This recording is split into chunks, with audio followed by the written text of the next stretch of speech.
आज की इस क्लास में आप देखने वाले हैं बीए फर्स्ट सेमेस्टर यानी फर्स्ट ईयर इंग्लिश लिटरेचर के मोस्ट इम्पॉर्टेंट क्वेश्चन, जो कि आपके आने वाले एग्ज़ाम के लिए यानी नवंबर दिसंबर जब भी आपका के लिए बहुत ही ज़्यादा इम्पॉर्टेंट क्वेश्चंस हैं। इन क्वेश्चंस को ज़रूर से पढ़ के जाइए। ऐसा हम इसलिए कह रहे हैं क्योंकि ये बहुत ही ज़्यादा पूछे जाने वाले क्वेश्चंस हैं। इनसे एक नया क्वेश्चन आपके एग्ज़ाम में आएगा ही, तो बहुत ही ध्यान से देखिए लास्ट तक क्लास को। और हम बहुत ही कम समय में आपके सभी चैप्टर्स को आज इस क्लास में कवर करेंगे, जिसमें कि आपके लॉन्ग शॉर्ट और एमसीक्यू सभी टाइप के क्वेश्चंस होंगे। तो आइए देखते हैं। सबसे पहला आपका एस्से जो कि प्रोज या इंग्लिश लिटरेचर का है। चैप्टर का नाम है दी एस्से ऑफ स्टडीज़। तो ये पहला चैप्टर है। सबसे पहले इस चैप्टर के इम्पॉर्टेंट पॉइंट्स को हम आपको समझाएंगे, वो भी हिंदी के साथ, और फिर आपको याद करने का तरीका बताएंगे जिससे आप एग्ज़ाम में तक आपको याद रहे। क्योंकि सबसे बड़ी प्रॉब्लम यही है कि आप एग्ज़ाम में भूल जाते हैं। इस प्रॉब्लम का सल्यूशन है, बस आपको क्लास को लास्ट तक देखना है। और क्लास पसंद आए तो लाइक से और सब्सक्राइब करना मत भूलिएगा। और कमेंट करके बताइए जो भी इम्पोर्टेंट आपको अगली क्लास चाहिए जिस भी सब्जेक्ट के ऊपर ना। आइए देखते हैं। सबसे पहला, जैसा कि हमने कहा कि एस्से ऑफ स्टडीज, एक एस्से है ऑफ स्टडीज़ जिसके राइटर हैं बेकन। बेकन के द्वारा एक निबंध लिखा गया है अध्ययन पर, यानी पढ़ाई, स्टडी पर। तो आपको सबसे पहले इस पूरे चैप्टर को समझ लेना है, ताकि कोई भी क्वेश्चन इस चैप्टर से आए तो आपको छोड़ना बिल्कुल भी नहीं है। आप कैसा भी क्वेश्चन आए बना के लिख सकते हैं। तो सबसे पहले आप देखिए कौन सा क्वेश्चन है या किस पॉइंट से रिलेटेड क्वेश्चन आता है। जैसा कि आपको नाम से ही पता चल रहा है, जो कि चैप्टर का नाम है ऑफ स्टडीज़, मतलब अध्ययन के बारे में बताया गया है। तो बेकन सबसे पहला पॉइंट आप याद कीजिए कि Bacon says that studies serve for delight, ornament and ability. Bacon क्या कहते हैं कि अध्ययन आनंद, शोभा और क्षमता प्रदान करता है। यानी हम अध्ययन करते हैं, कोई चीज़ पढ़ते हैं तो उससे हमें आनंद, डिलाइट, और ऑइनमेंट यानी शोभा, और एबिलिटी माने क्षमता, योग्यता, किसी चीज़ की समझने सोचने की योग्यता। सेकंड आ जाता है, क्या कहा है इस एस्से में बेकन ने, reading makes a full man, conference a ready man, and writing an exact man. Reading makes a full man, जिसका मतलब है कि पढ़ना व्यक्ति को पूर्ण बनाता है। फुल मैन, चर्चा उसे तत्पर बनाती है। कॉन्फ्रेंस और रेडी मैन, चर्चा करने से हम एक तत्पर, किसी कार्य के लिए तत्पर या तैयार, किसी भी उत्तर देने के लिए रहते हैं ना। राइटिंग एन एग्जैक्ट मैन, और लेखन जो हम लिखते हैं वो हमें सटीक बनाता है।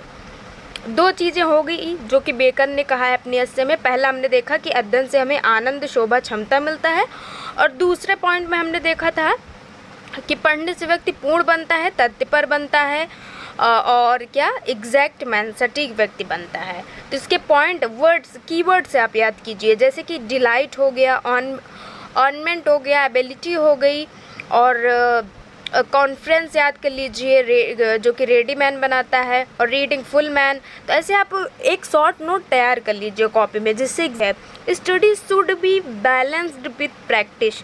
अध्ययन को अभ्यास के साथ संतुलित किया जाना चाहिए। यानी हमें डेली प्रैक्टिस करने से ही जो है स्टडीज़ को बैलेंस रखना चाहिए, तभी हम रख सकते हैं जब हम उसे। अब आता है पॉइंट नंबर 4, जिसमें कि है excessive reading without application is laziness. बिना उपयोग के अधिक अध्ययन आलस्य है। यानी हमें ऐसी स्टडी करनी चाहिए जिससे कोई निष्कर्ष निकले, जिसका कोई उपयोग हो। और अगर हम ऐसा नहीं करते हैं तो उस स्टडी का कोई अर्थ ही नहीं रहता है। आप सोचिए केवल रट के आप बहुत कुछ सीख सकते हैं पढ़ाई से, तो ऐसा बिल्कुल भी नहीं है। बस आप बोर होंगे और कुछ नहीं। आप थोड़ा इंटरेस्टिंग तरीके से चीज़ों को समझने की कोशिश कीजिए। देखिए, आप हैं कि केवल आंसर को याद करने में आपको प्रॉब्लम हो रही है ना, और किसी ने इसको लिखा होगा। सोचिए इसको किस तरीके से सोच समझ के तो ये सभी चीज़ें लिखी गई हैं ना। अगर आपको कोई ऐसे लिखने के लिए कह दिया जाए तो आपको मुश्किल लगेगा, आपको तो याद करना मुश्किल लग रहा है ना। तो प्रैक्टिस से ही आप बहुत ही ज़्यादा इन सब क्वेश्चंस को नोट डाउन करिए और डेली 1, 2, 3 बार रिवाइज करिए। आपको 1 हफ्ते में सारे आंसर याद होंगे। बस 10 मिनट आप देकर तो देखिए। अब आता है 4th पॉइंट कि 10 practical application is the key to value of knowledge. इसलिए ज्ञान के मूल्य की कुंजी व्यवहारिक प्रयोग है। प्रैक्टिकल एप्लीकेशन मतलब कि जो हमारा दैनिक जीवन होता है, हमारे जीवन में जो ज्ञान का जो हम उपयोग करते हैं, वही पढ़ाई का असली मतलब है। ऐसी पढ़ाई यूज़लेस होती है जिसे केवल हम रट के छोड़ देते हैं। हम पढ़ाई करते हैं तो उससे हमें कुछ ना कुछ सीखना चाहिए और अपने जीवन में उसका प्रयोग करना चाहिए। अब आ जाता है ऐसे नंबर 2 जो कि आपके सिलेबस में है और बहुत ही ज़्यादा जो हम बता रहे हैं टॉपिक, इससे बहुत ही ज़्यादा क्वेश्चन आता है। तो जो ऐसे है उसका नाम है अनटू दिस लास्ट, जो कि लिखा गया है रस्किन के द्वारा। अंतिम व्यक्ति तक ना, अनटू दिस लास्ट, इसका अर्थ ही यही हुआ। आइए देखते हैं कि आखिर इस एस्से में है क्या। तो रस्किन जो है वो criticise selflessness in modern economy. Ruskin क्या कहते हैं कि आधुनिक अर्थव्यवस्था में स्वार्थपरायता की आलोचना करते हैं। वो कहते हैं कि आधुनिक यानी वर्तमान समय में जो कि सब लोग स्वार्थी होते जा रहे हैं, है ना, सबको बस अपने अपने कामों से पड़ी है, तो इसीलिए ये इसकी आलोचना कर रहे हैं, क्रिटिसाइज कर रहे हैं सेल्फलेसनेस का, जो कि मॉडर्न इकोनॉमी आधुनिक अर्थव्यवस्था में जो सबको अपने अपने फ़ायदे की पड़ी है ना। तो पहले तो आप थोड़ा इंट्रो दे देंगे ऐसे का कि इन्होंने क्रिटिसाइज़ किया है सेल्फलेसनेस को। उसके बाद दूसरी लाइन में इन्होंने क्या कहा है ये देखिए। हम 5 पॉइंट्स बताएंगे जिसमें कि आपका पूरा जो है चैप्टर कवर हो जाएगा। He emphasizes that wealth should serve humanity not individual greed. यानी वे क्या जोड़ देते हैं, एम्फसाइज का मतलब जोड़ देते हैं, दैट वेल्थ कि वेल्थ यानी धन मानवता की सेवा करे, व्यक्तिगत लालच की नहीं।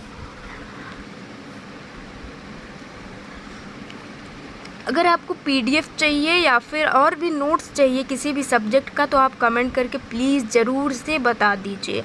और हाँ, प्लीज़ आप सब्सक्राइब ज़रूर से करिए। आप लोग वीडियोस देखते हैं पर सब्सक्राइब नहीं करते हैं ना, तो ये सही बात नहीं है। प्लीज़ सब्सक्राइब करिए और लाइक शेयर कमेंट करना बिल्कुल भी मत भूलिएगा। आइए देख लेते हैं कि आगे क्या कहा जाता है इस एस्से में। True economy is based on justice, honesty and moral value. सच्ची अर्थव्यवस्था न्याय, ईमानदारी और नैतिक मूल्यों पर आधारित है।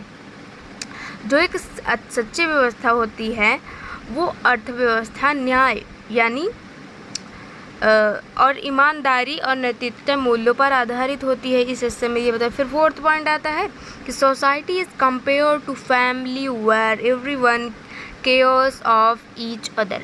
समाज की तुलना परिवार से की जाती है जहाँ सभी एक दूसरे की देखभाल करते हैं। यानी समाज एक परिवार की तरह होता है। जिस तरह परिवार में सब लोग एक दूसरे का ध्यान रखते हैं, वैसे समाज में सभी को एक दूसरे का ध्यान रखना चाहिए। अब सबसे लास्ट पॉइंट आ जाता है, पॉइंट नंबर 5।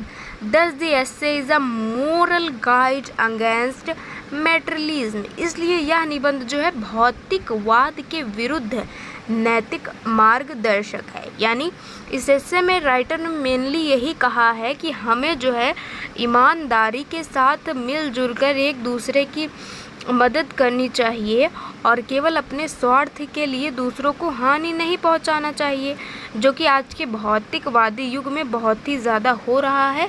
और हमें एक नैतिक मार्गदर्शक के रूप में यह ऐसे इन्होंने लिखा है। आइए देखते हैं अगला इम्पॉर्टेंट ऐसे जो आपकी सिलेबस में है। अब इसके बाद आता है ऐसे नंबर 3, जो कि इससे भी क्वेश्चन आता है, a journey to the moon, यानी चांद की यात्रा एक कल्पनात्मक निबंध है।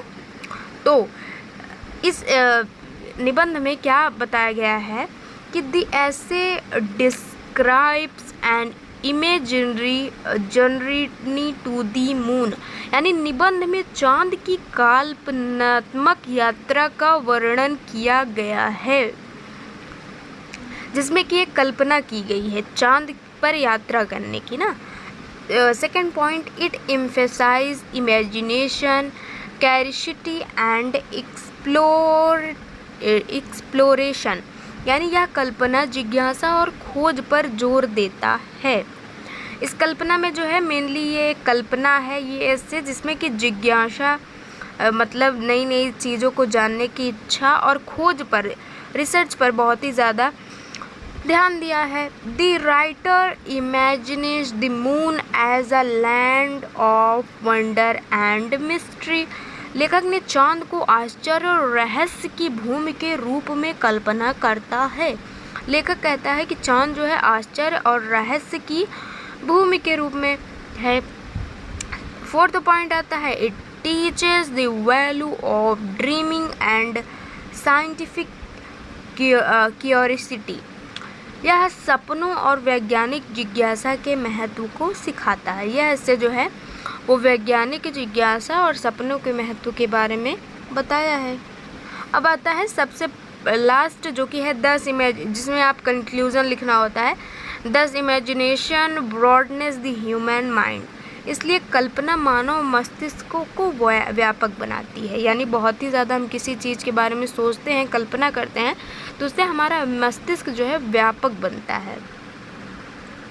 अब आ जाता है सबसे लास्ट से, जो कि है इम्पोर्टेंस ऑफ एजुकेशन, शिक्षा का महत्व क्या है ना। पहले आप खुद से सोचिए कि शिक्षा का क्या महत्व है, फिर हम तो बता ही रहे हैं, आगे आपको क्या पूछा जाएगा और इसको समझाते हैं ना।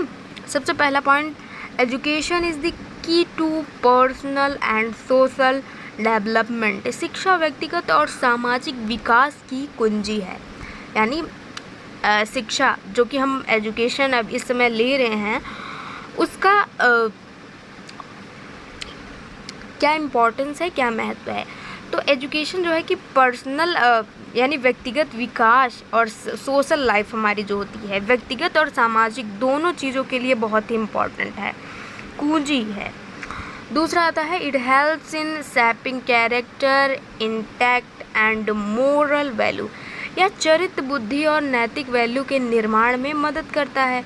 स्टडी से हमारा चरित्र निर्माण होता है, हमारी बुद्धि और नैतिक मूल्यों को बहुत ही ज़्यादा इन सभी चीज़ों का विकास होता है। अब थर्ड आ जाता है कि education promote quality and equality and empowerment, शिक्षा समानता और सशक्तिकरण को बढ़ावा देती है। सबसे पहले आप जैसे इंट्रो लिख दीजिए कि ये दोनों चीज़ों के लिए ज़रूरी है, फिर क्या क्या इसके बेनिफिट्स हैं ये सभी लिख दीजिए। सबसे लास्ट में कंक्लूजन लिखना होता है, और फोर्थ में आप लिख दीजिए कि it enables individual to contribute positivity to the social, यह व्यक्तियों को समाज में सकारात्मक योगदान देने में सक्षम बनाती है ना। अगर व्यक्ति पढ़ा लिखा होगा, बुद्धिमान होगा, तभी तो वो समाज में अपना योगदान दे सकता है। सकारात्मक मतलब पॉजिटिव ना, अच्छे कार्य करेगा। सबसे लास्ट में लिख देंगे कि दस education is both a privilege and responsibility, शिक्षा एक अधिकार और जिम्मेदारी दोनों है। तो इस तरह से थे आपके सिलेबस के कंप्लीट ऐसे, और आई होप आपको बहुत अच्छे से समझा होगा। और अगर इससे रिलेटेड कोई क्वेश्चन आएगा तो आप छोड़ेंगे नहीं। बस आपको करना क्या है कि इन पांचों पॉइंट्स के जो कीवर्ड्स हैं, जिन्हें आप इंग्लिश में है तो आप भूल सकते हैं ना, जैसे मान लीजिए कोई वीक होता है इंग्लिश में, तो आप पॉइंट्स बना लीजिए और 5-5 पॉइंट्स हैं सभी ऐसे के, एक पेज में सभी पॉइंट्स को लिखिए और लास्ट एग्ज़ाम के एक दिन पहले रिवाइज़ कीजिए। तो इसी तरह आपका इंग्लिश का सभी इम्पॉर्टेंट क्वेश्चंस कह लीजिए डन हो गए हैं। आई होप आपको सभी चीज़ें समझ में आई होंगी। थैंक्स फॉर वॉचिंग, और हाँ, सब्सक्राइब कर लीजिए। नेक्स्ट क्लास और भी शानदार होने वाली है आपके एग्ज़ाम के पॉइंट ऑफ व्यू से। धन्यवाद। Best of luck for your exam.